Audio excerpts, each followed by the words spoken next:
Twin engine डेगवेस्ट fighter को बनाने के लिए तेजस की एक और नेवल प्रोटोटाइप को क्यों तैयार करने का फैसला किया गया है। भारत और फ्रांस के बीच अभी एक नहीं, दो नहीं, बल्कि चार बड़े डिफेंस पावर प्रोजेक्ट को लेकर बातचीत शुरू होने वाली। पाकिस्तानी मीडिया के मुताबिक एमुनिशन खरीदने के लिए पैसे न होने की वजह से पाकिस्तान की तरफ से भारत के साथ सीज फायरिंग एग्रीमेंट को साइन करने का फैसला किया गया है। चाइना की तरफ से भी भारत को काउंटर करने के लिए तिब्बत-यान्त्रिक स्पेशल आर्मी को तैयार करना शुरू कर दिया गया है। और अंत में चाइनीज क्लेम के मुताबिक चाइना की J-20 फाइटर जेट अभी लगभग मार्क 2.55 की स्पीड को हासिल करने के साथ साथ सुपर क्रूज भी कर सकता है। ऐसे ही कुछ और खबरों के बारे में हम आज की वीडियो में बात करने वाले हैं। नमस्कार दोस्तों, मेरा नाम है अंशुमन नायक और आप सभी का बहुत बहुत स्वागत है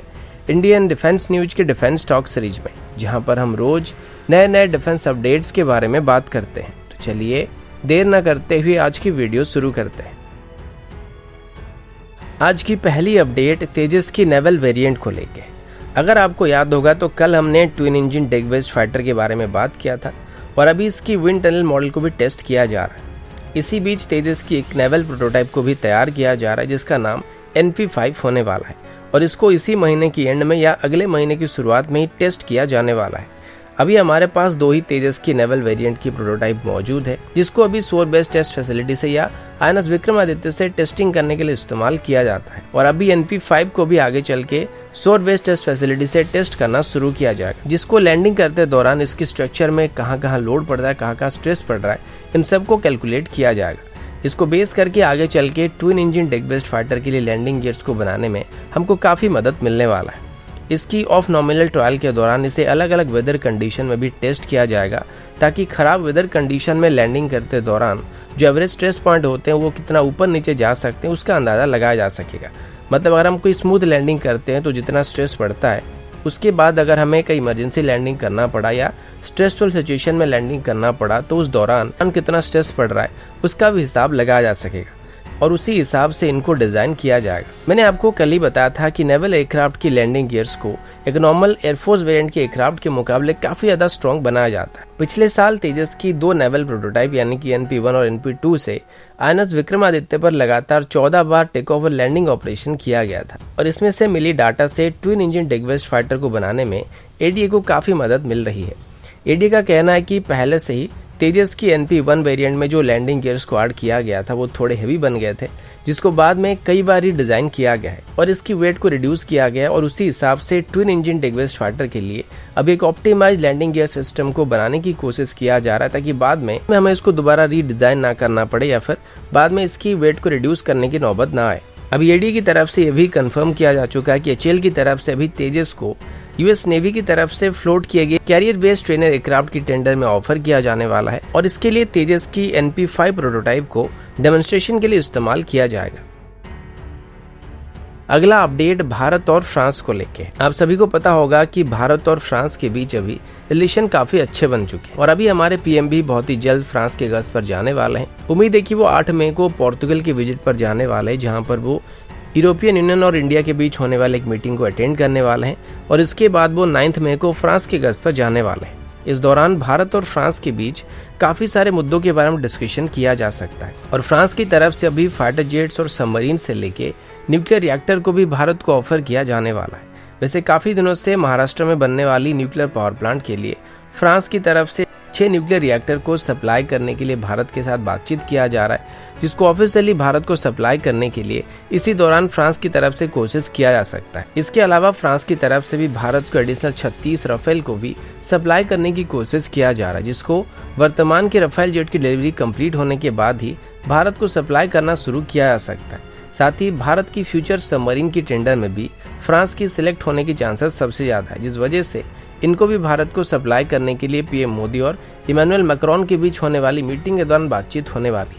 नेवल यूटिलिटी हेलीकॉप्टर की टेंडर को लेकर भी इस दौरान डिस्कशन होने की उम्मीद किया जा रहा है और सबसे बड़ी बात यह है कि फ्रांस की तरफ से अभी भारत के साथ इंडो पैसिफिक रीजन में शामिल होने का प्रस्ताव दिया गया था, जिसे आगे चल के फ्रेंच कैरियर बैटल ग्रुप और इंडियन कैरियर स्ट्राइक ग्रुप एक साथ इंडियन ओशन रीजन में ऑपरेट कर सकते हैं और इसके बारे में भी इस दौरान बातचीत होने की उम्मीद किया जा रहा है।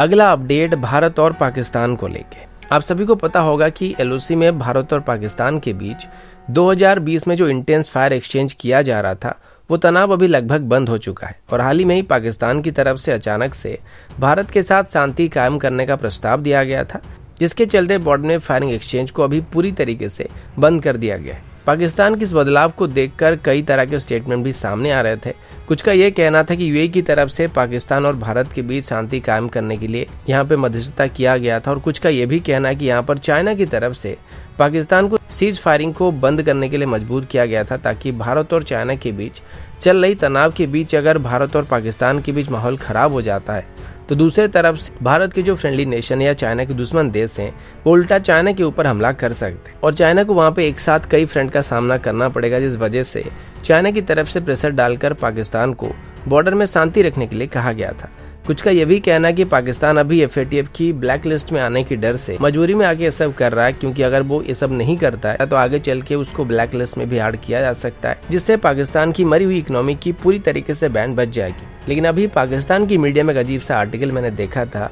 जिसमें ये बताया गया कि पाकिस्तान की आर्मी के पास अभी फंड की कमी होने की वजह से उनके पास अभी एमुनेशन की भी काफी कमी है, जिस वजह से अगर वो भारत के साथ रेगुलर बेसिस पर फायरिंग को एक्सचेंज करते हैं तो इसके लिए उनको भारी नुकसान उठाना पड़ रहा है और उनके पास अभी एमुनेशन को खरीदने के लिए भी पैसा नहीं और एमुनेशन भी नहीं है। अभी पाकिस्तान के एक जर्नलिस्ट मोहित पीरजादा की तरफ से बताया गया कि पिछले 5 महीने के अंदर पाकिस्तान की तरफ से एलओसी में लगभग 1 बिलियन रुपीज का एमुनेशन को फायर किया गया था, जबकि भारत की तरफ से इसका लगभग 2 गुना फायर किया गया। फर्क इतना है कि भारत ये खर्च उठा सकता है, लेकिन पाकिस्तान के लिए ये भारी पड़ने वाला है। तो इसी वजह से एलओसी में अभी भारत के साथ की गई सीज फायरिंग एग्रीमेंट को अभी पाकिस्तान की सरकार का एक अच्छा डिसीजन बताया जा रहा है। वैसे बहाना चाहे कोई भी हो, लेकिन एलओसी में सीज फायरिंग का डिसीजन लेके वाकई पाकिस्तान की तरफ से अच्छा डिसीजन लिया गया, क्योंकि इससे आगे चल के बातचीत के माध्यम को खुलने में मदद मिलने वाला है। और जैसे कि पाकिस्तानी जर्नलिस्ट का कहना है कि इससे पाकिस्तान की एमुनेशन के पैसे भी सेव होने वाले हैं। अगला अपडेट भारत और चाइना को लेके। आप सबको पता होगा कि भारत और चाइना के बीच चल रही बॉर्डर फेसअप के दौरान भारत की स्ट्रेटेजिक फ्रंटियर फोर्स की तरफ से या विकास बटालियन की तरफ से पांगोंग लेक के साउथ बैंक में जाके कई स्ट्रेटेजिक हाइट को हासिल कर लिया गया था और इसके अंदर जो जवान थे वो ज्यादातर तिब्बतियन रिफ्यूजी थे। और इसके बाद से चाइना को इस बात का एहसास हो गया था अगर तिब्बत पर कब्जा करना है और इंडियन आर्मी को लद्दाख में फेस करना है तो इसके लिए सबसे पहले चाइना को तिब्बतियंस को अपने आर्मी में शामिल करना पड़ेगा, क्योंकि चाइना के नॉर्मल सोल्जर के लिए इस रीजन में ऑपरेट करना आसान नहीं हो रहा है, क्योंकि चाइना काफी बड़ा है और इसके ज्यादातर सोल्जर वो ज्यादातर प्लेन एरिया से आते हैं, तो इनको लद्दाख जैसे ड्राई और कोल्ड वेदर का अनुभव बिल्कुल नहीं होता है। इसी वजह से चाइना की तरफ से अभी पूरे तिब्बत ऑटोनोमस रीजन में स्पेशल रिक्रूटमेंट ड्राइव को किया जा रहा है, जिससे चाइना की तरफ से अभी तिब्बतियंस की आर्मी को बनाना शुरू किया जा रहा है। और मेरे हिसाब से जब ये आर्मी तैयार होगा तो चाइना की तरफ से इनको लद्दाख रीजन में भारत के खिलाफ तैनात किया जाएगा। जिस तरीके से हमारी विकास बटालियन है, ठीक वैसे ही चाइना की तरफ से एक स्पेशल तिब्बतियन बटालियन को तैयार करने की कोशिश किया जा रहा है। और अभी तिब्बत ऑटोनोमस रीजन की अलग अलग रीजन जैसे कि लासा, रुदौग जैसे एरिया में अभी पीपल लिबरेशन आर्मी के ऑफिसर्स के द्वारा स्पेशल रिक्रूटमेंट ड्राइव की मदद से इनको अपने आर्मी में शामिल करने की प्रक्रिया को शुरू किया जा चुका है। अगला अपडेट चाइना की J-20 एयरक्राफ्ट को लेके। आप सब जानते हैं कि F-22 और F-35 के बाद J-20 को third operational 5th generation aircraft कहा जा सकता है, लेकिन अभी भी इसमें काफी सारे इशू थे, जिस वजह से बहुत सारे डिफेंस एक्सपर्ट इसको ट्रूली 5th जनरेशन एयरक्राफ्ट नहीं मानते। इनमें से सबसे बड़ा इशू इसकी इंजन में था और अभी इसके जो इंजन है वो इसको सफिशिएंट थ्रस्ट को नहीं दे पा रहे हैं और इसी वजह से ये बिना आफ्टर बर्नर के सुपर क्रूज नहीं कर सकता है। और स्टेल्थ के लिहाज से देखा जाए तो ये अपने रेवल्स के मुकाबले थोड़ा पीछे चल रहा है। हाल ही में कुछ चाइनीज पोर्टल में ये अपडेट सामने आया था कि J-20 एयरक्राफ्ट को ल्यूनबर्ग लेंस के बिना अभी उड़ान भरते हुए स्पॉट किया गया था। नॉर्मली वो डिवाइस होता है जिसको stealth aircraft non combat mission के दौरान इस्तेमाल करते हैं ताकि एविएशन रडार इसकी पोजीशन के बारे में पता लगा सके, यानी कि जानबूझकर खुद को यहाँ पे एक्सपोज किया जाता है। अभी बताया जा रहा है कि हाल ही में ही चाइना की तरफ से J-20 को एक नए इंजन के साथ भी टेस्ट किया जा रहा था और चाइना के क्लेम के मुताबिक इस नए इंजन के साथ J-20 लगभग मार्क 2.55 की स्पीड को हासिल कर सकता है और ये सुपर क्रूज भी कर सकता है। अगर ये बात सच है तो J-20 के लिए एक बहुत ही मेजर एडवांटेजेस होने जा रहा है, लेकिन ये बात कितना सच है और चाइना की इंजन कितना पावरफुल है ये आगे चल के सही तरीके से पता लगने वाली है।